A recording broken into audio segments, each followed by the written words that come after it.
بسم اللہ الرحمن الرحیم۔ السلام علیکم ورحمۃ اللہ وبرکاتہ۔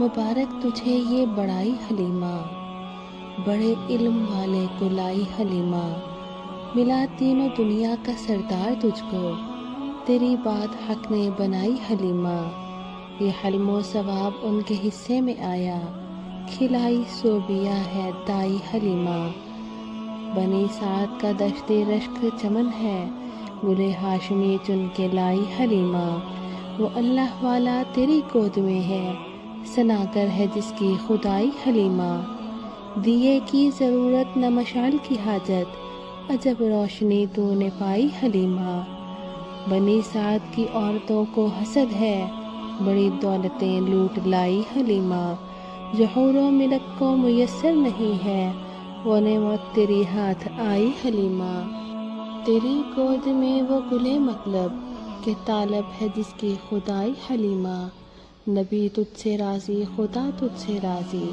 بڑی کی یہ تو نے کمائی حلیمہ، ہوئی مشکلیں ساری آسان اکبر، بنی جب محمد کی دائی حلیمہ۔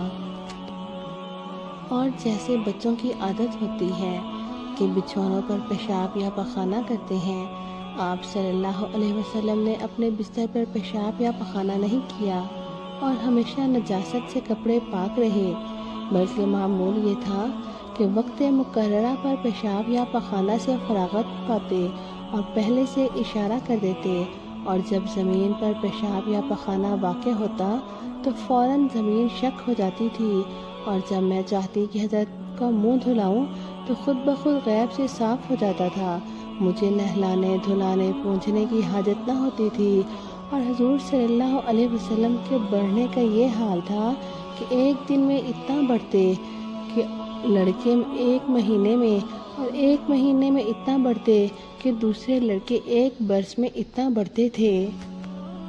چنانچہ دوسرے مہینے آپ اپنے ہاتھوں کے زور سے گھٹنوں چلنے لگے، اور 5ویں مہینے اپنے پاؤں کی قوت سے اچھی طرح چلنے پھرنے لگے، اور 9ویں مہینے بفصاحت تمام کلام کرنے لگے، اور سب سے پہلے یہ کلام فرمایا، اللہ اکبر والحمدللہ رب العالمین وسبحان اللہ بکرۃ واصیلا۔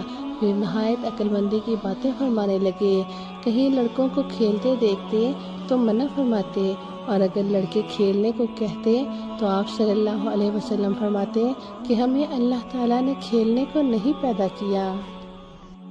حضرت حلیمہ سعدیہ فرماتی ہیں کہ کبھی چاند سے باتیں فرماتے، اور جس طرف انگلی سے اشارہ کرتے چاند اسی طرف پھر جاتا تھا، فرشتے آپ کو جھولا جھولاتے تھے۔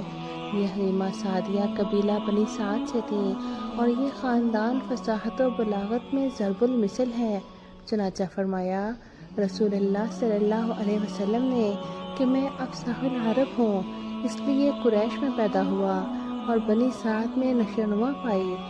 روایت ہے حلیمہ سعدیہ فرماتی ہیں ایک دن آپ نے فرمایا کہ کیا سبب ہے کہ بھائی دن کو گھر میں نہیں رہتے؟ حلیمہ بولی دن کو بکریاں چرانے جایا کرتے ہیں۔ فرمایا کل سے ہم بھی بکریاں چرانے جایا کریں گے۔ حضرت حلیمہ سعدیہ کو آپ کے کمالات بابرکات دیکھ کر بے حد محبت ہو گئی تھی، وہ یہ چاہتی تھی کہ ایک گھڑی بھی آپ جدا نہ ہو، لیکن حضور صلی اللہ علیہ وسلم نے منظور نہ فرمایا، تو حضرت حلیمہ نے آپ کا منہ ہاتھ دھویا، بالوں میں کنگھی کی، سرما لگایا، کپڑے سفید پہنائے، اور ایک ہار نظر بد کے خیال سے گلے میں ڈالا۔ آپ صلی اللہ علیہ وسلم نے اسی وقت وہ ہار نکال کر پھینک دیا اور فرمایا کہ میرا حافظ حقیقی میرا ساتھ ہے اور نگہبان ہے۔ پھر آپ عصا لے کر بھائیوں کے ساتھ ہو لیے اور جنگل میں آبادی کے قریب ہی بکریاں چرانے میں مشغول ہوئے۔ دوپہر کے وقت بیٹا حلیمہ سعدیہ کا دوڑتا روتا پیٹتا بدحواس گھر میں آیا اور کہا کہ اے اماں، بھائی کی جلدی خبر لے، شاید ہی کہ تو اس کو زندہ پا سکے۔ حلیمہ یہ سن کر گھبرائیں اور کہا کہ تو ان کا حال بیان کر۔ اس نے کہا کہ وہ ہمارے ساتھ جنگل میں تھے، وہاں 2 شخص آئے اور ان کو اٹھا کر لے گئے اور پہاڑ پر لے جا کر ان کا پیٹ چاک کیا، اور آگے کا حال مجھے کچھ معلوم نہیں کہ کیا گزرا۔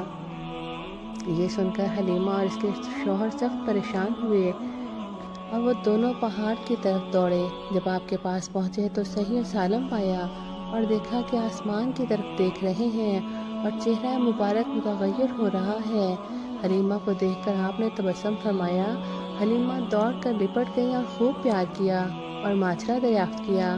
آپ صلی اللہ علیہ وسلم نے فرمایا، اے مادر مہربان، میں بھائیوں کے ساتھ چراگاہ میں کھڑا تھا کہ دفعتاً دو شخص ہیبت ناک صورت میں سفید کپڑے پہنے ہوئے آئے۔ کہتے ہیں کہ وہ جبرائیل و میکائیل تھے۔ بھائیوں کے پاس سے مجھے پہاڑ کی طرف اٹھا لائے۔ ایک کے ہاتھ میں ابریق نقرہ، دوسرے کے ہاتھ میں تخت زمرد تھا کہ جو برف سے لبریز تھا۔ ایک نے بلطف و مہربانی تکیہ دے کے میرا سینہ ناف تک چاک کیا اور میں دیکھتا تھا کہ کچھ درد و الم مجھے معلوم نہیں ہوا۔ پھر پیٹ میں ہاتھ ڈال کر آنتیں نکالیں اور برف کے پانی سے دھو کر اپنی جگہ پر رکھ دیا۔ پھر دوسرا شخص اپنے ساتھی سے بولا کہ بس ہٹ جاؤ، اب جو حکم میرے لیے ہے اس کی تعمیل کرو۔ اس نے بھی میرے پیٹ میں ہاتھ ڈالا اور میرے دل کو اپنے مقام سے نکالا اور چاک کر کے ایک نقطہ سیاہ خون آلود اس میں نکال کر پھینک دیا اور کہا، اے حبیب اللہ، یہ شیطان کا حصہ ہے تجھے۔ بعد اس کے میرے دل کو معرفت حق اور یقین سعادت اور نور ایمان سے بھر کر اپنے مقام پر رکھ دیا اور ایک نورانی خاتم سے مہر کی اور ہاتھ میرے سینے کے شگاف پر پھیرا، جس کا اثر میرے جسم کی رگوں اور جوڑوں میں اب تک معلوم ہوتا ہے، اور پھر وہ شگاف بھر گیا اور سینہ جیسا تھا ویسا ہی ہو گیا اور ایک خط سینہ سے ناف تک باقی تھا۔ بی بی حلیمہ آپ کو پہاڑ سے گھر لے گئی اور یہ ارادہ کیا کہ آپ کو مکہ پہنچا دیا جائے۔ حلیمہ کہتے ہیں کہ رات کے وقت غیب سے آواز آئی کہ اب خیر و برکت بنی سعد سے جاتی ہے اور بادھائے مکہ تجھے خوشخبری ہو کہ نور اور روشنی اور زیب و زینت تجھ میں پھر آتی ہے۔ القصہ آپ کو مکہ پہنچا دیا۔ حضرت عبد المطلب آپ کو دیکھ کر بہت مسرور ہوئے اور حلیمہ کے ساتھ کمال احسان و انعام و اعزاز سے پیش آئے اور اس قدر مال و زر دیا کہ مال و مال کر دیا۔ لکھا ہے کہ حضرت حلیمہ سعدیہ پھر 2 بار خدمت میں حاضر ہوئیں، ایک دفعہ نبوت سے پہلے حضرت خدیجہ الکبریٰ کے زمانے میں اور حضرت نے ان کو بہت کچھ دے کر رخصت کیا، اور دوسری بات جب کہ حنین کے دن حضور صلی اللہ علیہ وسلم تعظیم کے لیے اٹھ کھڑے ہوئے اور اپنی چادر مبارک کا ان کے لیے بچھونا کیا اور بہت احسان اور بخشش کی۔ پھر حضرت حلیمہ اپنے خاوند اور لڑکیوں سمیت مسلمان ہوئیں۔ اللہ پاک ہمیں اپنے حبیب پر صلاۃ و سلام بھیجنے کی توفیق عطا فرمائے اور ہمیں دنیا اور آخرت میں عافیت کی زندگی اور حضور کی شفاعت نصیب فرمائے، آمین۔ وآخر دعوانا ان الحمد للہ رب العالمین۔